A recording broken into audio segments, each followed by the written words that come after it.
Ito guys yung mabolo natin. Oh. Susubukan natin kung ano ang niya.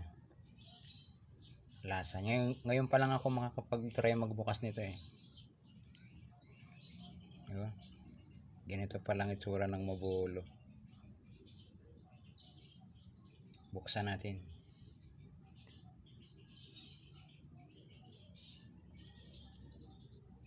Ganito pa. Parang wala siyang buto. Meron maliliit.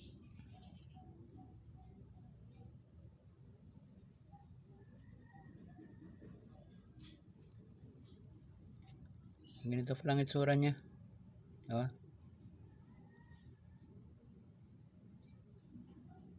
Mabolo.